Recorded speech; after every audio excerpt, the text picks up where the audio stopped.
Good morning, afternoon, evening, people. My name is Matty, and today I'd like to broach the subject of amnesia, narcissism, and sexual abuse. It's a particularly sensitive subject, and I'll be leaning towards my personal findings on this matter experientially to define a little bit more than what's offered as far as narcissistic abuse and amnesia is concerned, and the correlation.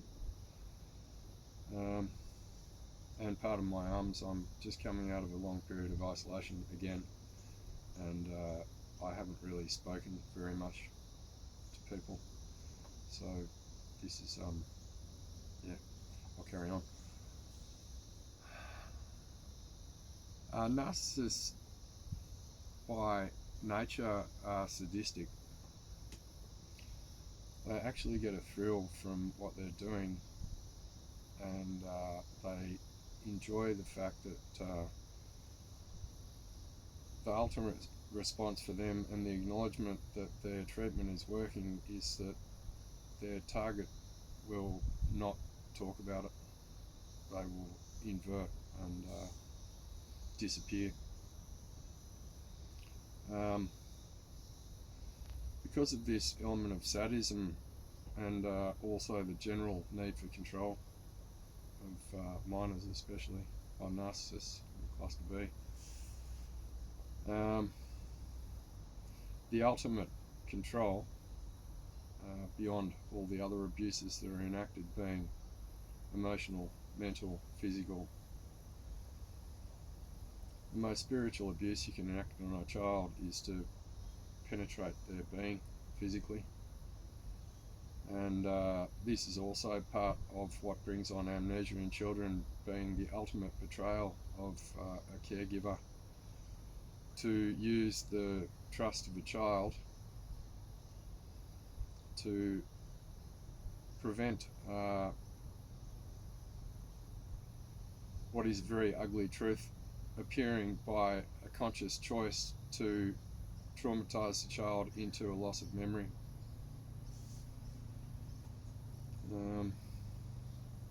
I've seen many instances of this, and having learnt what I've learnt in my remembering of myself and my experiences, I've seen many different versions of this in society without speech now.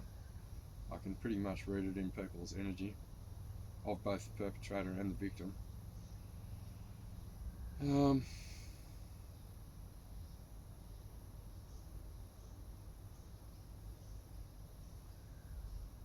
Once again, it's another very difficult subject because partly I was always trained not to speak about this sort of stuff, and this is also part of narcissistic abuse and deeper, but essentially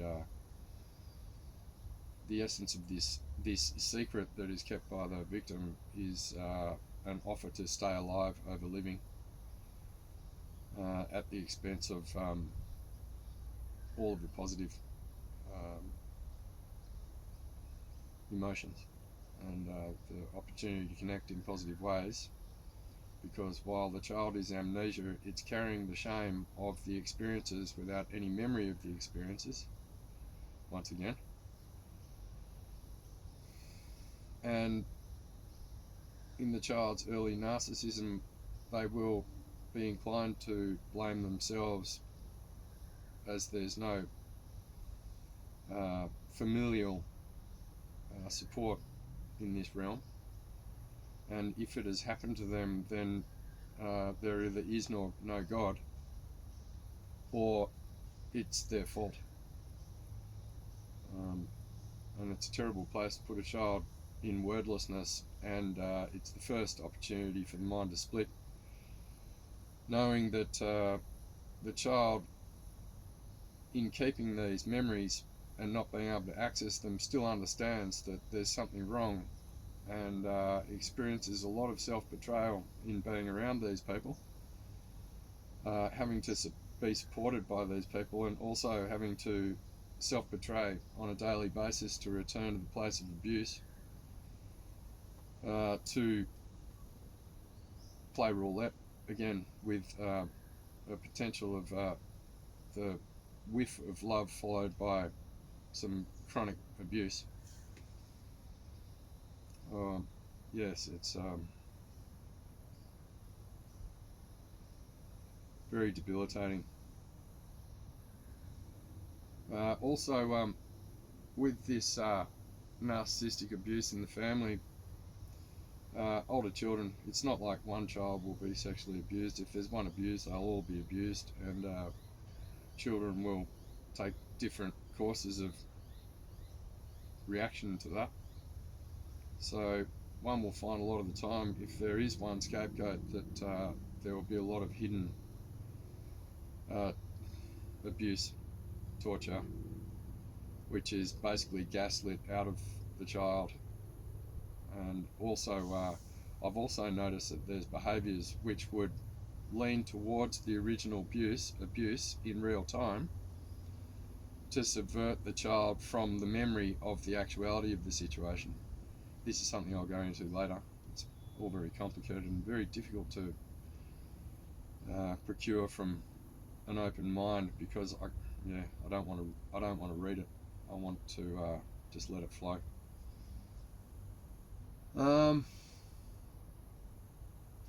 So older siblings also will have the propensity to enable the abuse by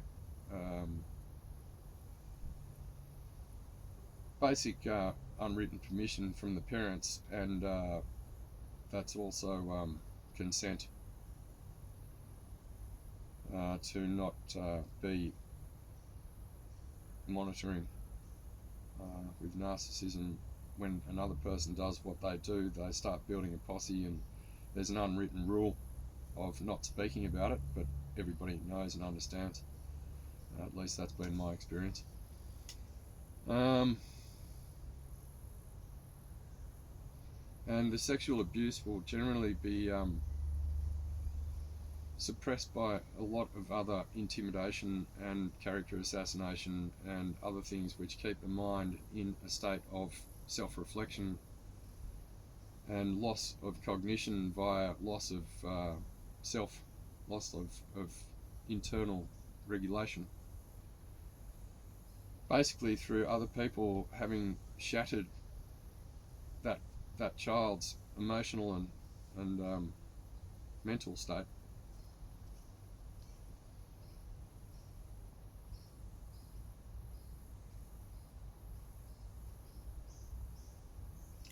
And then perpetrating a consistency of repetition, be it mild, medium, or extreme, that would complete the loop of amnesia, where the child feels complete and utter futility by repetition of any form of escape, bar escape from the body, or the big escape being leaving.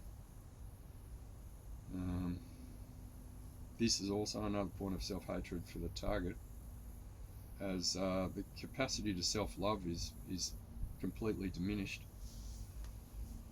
within, as there's a constant question being raised by the pathology around them as to they being the consistent issue in the situation.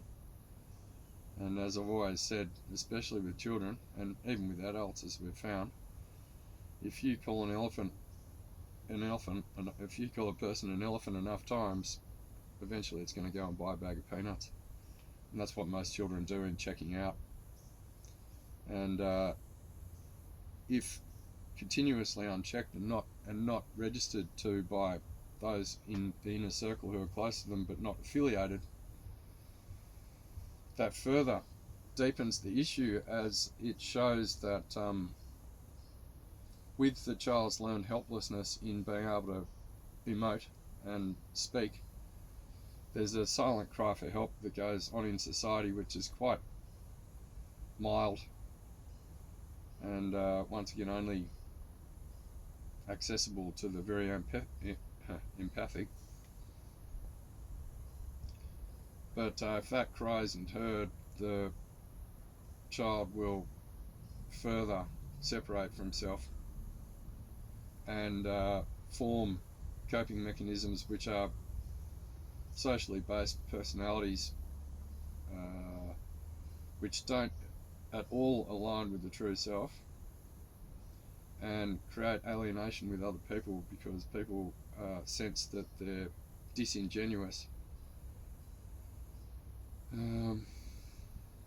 while in reality they're caught in an amnesic state, trying to play out normality because normal was never understood for them as a feeling, and nor was being accepted in any regard other than the way that they were projected onto.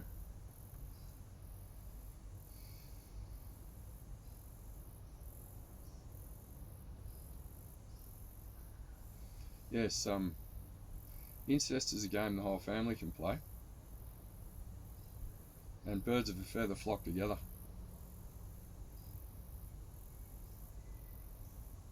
This is a generational, habitual issue which is more prevalent in society than any of us want to admit. And once again, I start to talk about the amnesia in society as we see it emerging a lot, this stuff. And we're also seeing a lot of victims coming forward, speaking their story, and the general public response is that of dissonance, dissociation, or denial. And I can understand this because the horrific truth is very traumatic, even as a bystander, to recognise. And I noticed that in society, people have been taught to go and watch horror to get a bit of cortisol and a bit of noradrenaline going and all this sort of stuff, and yet truth and reality can't hear it, don't want to know about it because it's, it's too far-fetched. That's sci-fi stuff, whereas we know that this one's fabricated. But funny thing about the mind is that anything that's too big to perceive will seem like a fabrication, and this is where a lot of this offence comes from in society now, is that it's a defence mechanism to not being able to absorb the information that's being passed in front of you without a reactive response, which means basically you don't want to hear, so you're going to be offended. It's a pretty cheap way out, and it's really infantile, and it's pretty significant of trauma and unhealed trauma once again. So these offended people are going into a raging amnesic state to defend their version of reality against something that polarizes them in a moment, and rather than look at the trigger and the reaction, they're going to look at the person as the proponent of their discomfort, which is pretty much no different to what a narcissist does. And often the game of the narcissist is to eventually start accusing one of what has been projected. In that the ultimate game of the narcissist, especially in sexual abuse, is to get the person to carry the shame for the rest of time and to not become conscious to the amnesia, and to be subordinate to the love of a family that is born of betrayal by socially inverted principles that family and blood is thicker than water.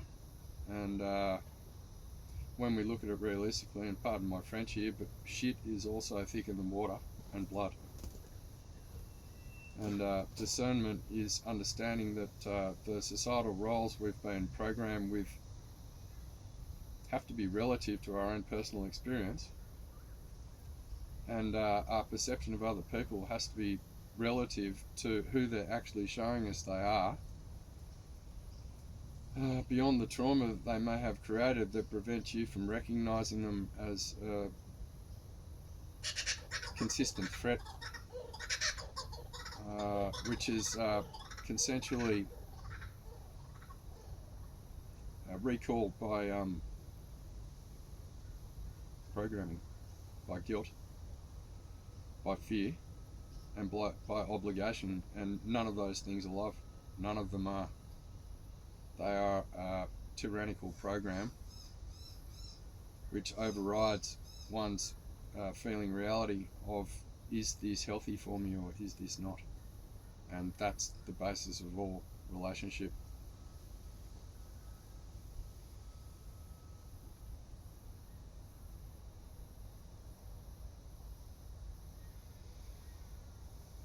So a lot of the time when you see people in society and they're insecure or this or that, and they've got mummy and daddy issues, well, yes, they do. And they've got education issues, and they've got societal issues, and they've got issues with fitting in and having to be normal when things haven't been normal, and they haven't felt like they've fit in. It's very important to be conscious and sensitive to people who aren't wearing the confident mask of ego or just the confidence. The quiet ones often have a lot of knowledge if they're given the opportunity to feel respected in their sensitivities, and but also to learn to respect oneself in the sensitivities, which is to return to the scene of a crime, in essence, on some level.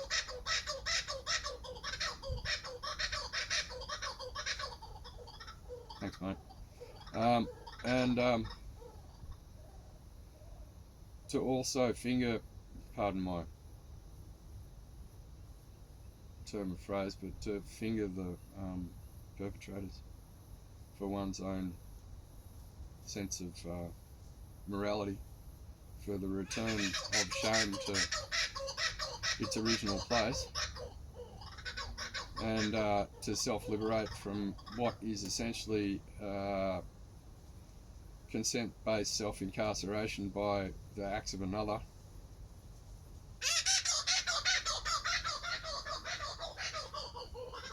Must be saying something right.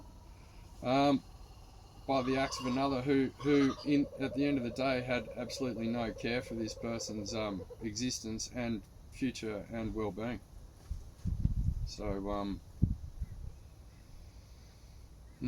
sexual abuse and narcissism, if they're narcissistic, they're sadistic. If they're sadistic, they've got no morals. If they've got no morals, anything's fair game that can't be detected, and that's part of their thrill.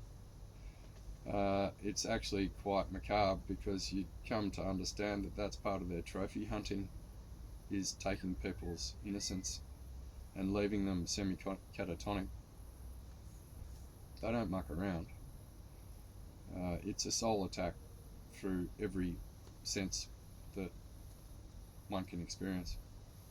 A form of haunting, really, as it's a slow boil.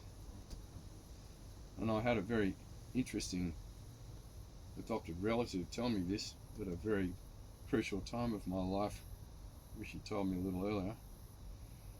But it's like boiling a frog. You put a frog in the pot at room temperature and it'll sit there,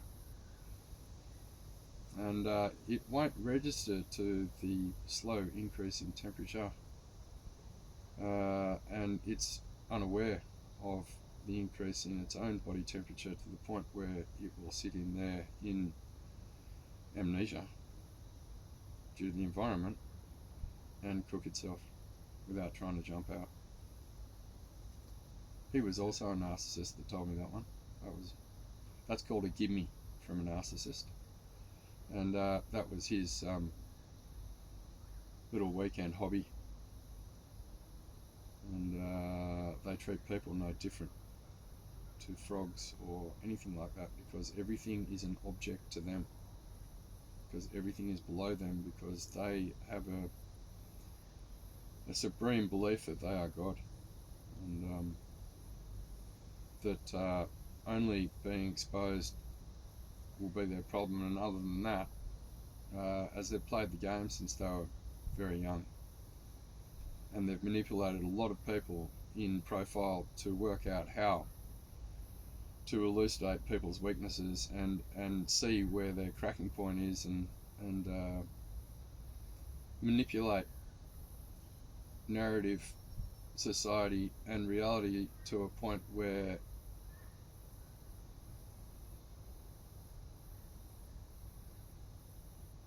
it's a form of open air isolation, really, because you can't tell the story, because if people don't recognize the effects of this sort of stuff, more often than not, the blame will return back to you.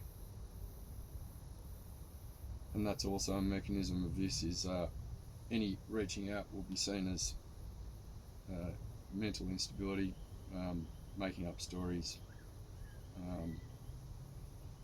So they've got it covered on all realms to a point. And they knock the courage out of people because they know that with the courage gone, they're safe. And if the courage and the spirit is returned to that person, they know they're in for a world of trouble. And that's why I've sat here for the last 5 years in silence, in recovery, in reflection, and in remembering to piece together forensically exactly what has happened to me, and by that what would have happened to a lot of people. And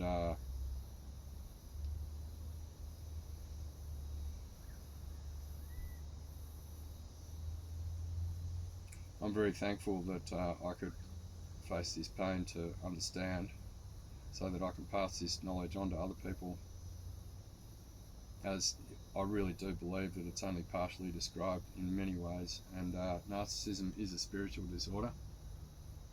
We can get straight away from the psychology and psychiatry at this point, because I've seen enough. And if narcissism is a psychological disorder and they're all separated, why are they all the same? Why do they all have the same behaviours? And man and woman, doesn't matter. And I don't believe that the statistics between man and woman are any different. It's just a different style. Same but different.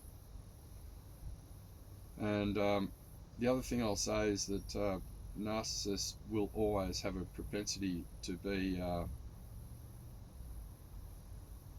sexually promiscuous.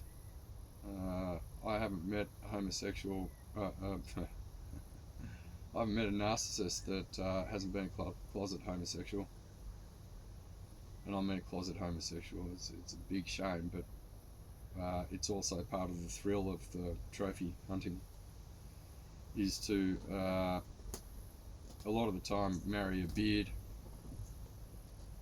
and continue on with their subversive ways behind that person's back, while manipulating them and getting the joy of that manipulation, while having exactly what they want, and throwing the attention back on the person anytime there's any question about it, as a form of mental illness or paranoia or tricky. I think that might wind me up on this one, but narcissists are incurable. It's a soul issue. I've never heard of a narcissist cured of anything, and the only narcissist or cluster B I'll ever hear go to therapy are ones who are about to go to court or who have need to manipulate on a professional level to receive a report against someone else, because they'll weave that into the story in their professional victim-like ways. It's a tricky game, and knowing the depth of the narcissist's immorality is the essence of it, because it's not just a superficial thing, it goes all the way through. I've seen in my experience that narcissism, sociopathy, here comes the tremors about talking about it, there's the trauma. Sociopathy and psychopathy, these people can morph between each at any given time, depending on environment and need to perpetrate or manipulate or suppress or obfuscate or whatever else, crocodile tears or veiled threats, basically.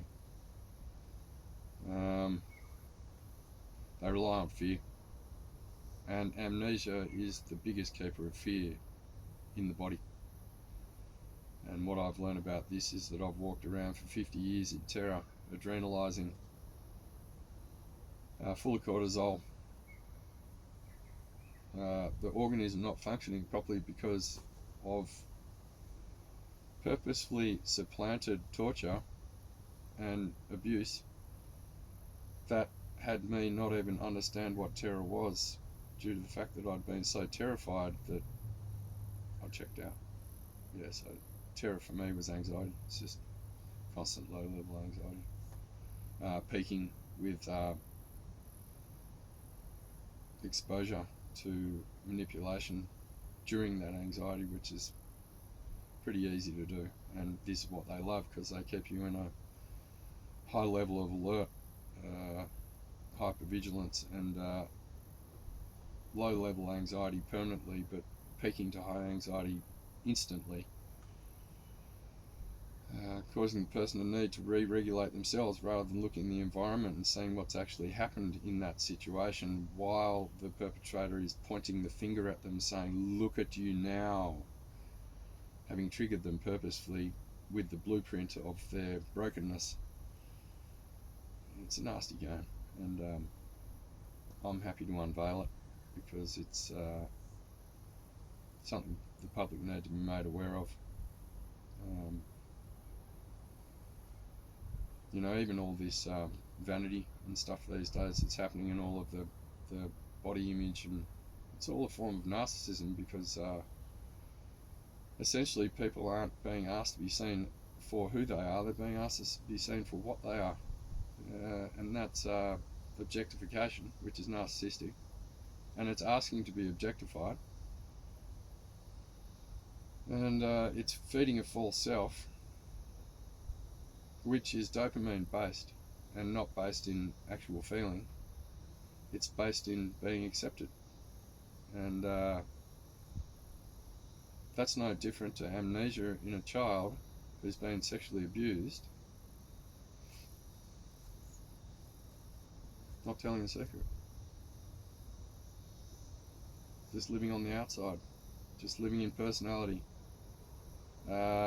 offering their goods, their wares, because they have nothing to offer as a human being, because they haven't grown properly inside, because of the arrested development in the sickness of society and its push for fame, for celebrity, for followers, and most people who are leading are lost anyway, because they're looking for dopamine and acceptance, and there's the loop again.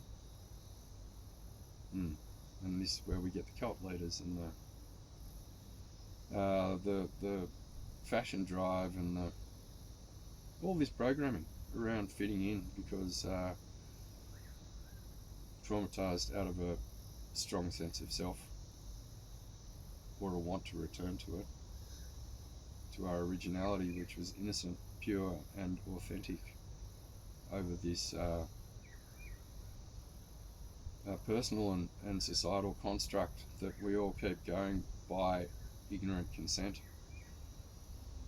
You know, just because it's the fashion doesn't mean you'd wear it. And as my lovely mother used to say, if everybody else jumped in the fire, would you? And there's a narcissistic trap, because they'll push you in and then say it was you jumping in while everybody else laughs.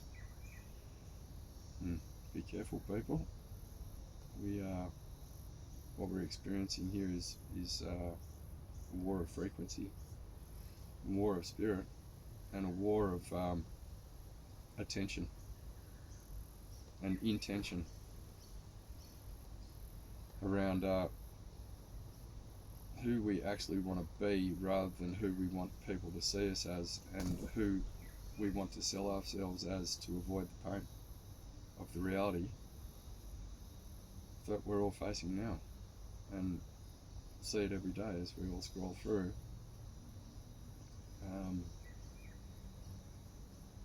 What we choose to make light of, and what we choose to consume unconsciously. And on that note, I think I'll do. It's nice to talk to you. Be well. Speak again. Cheers.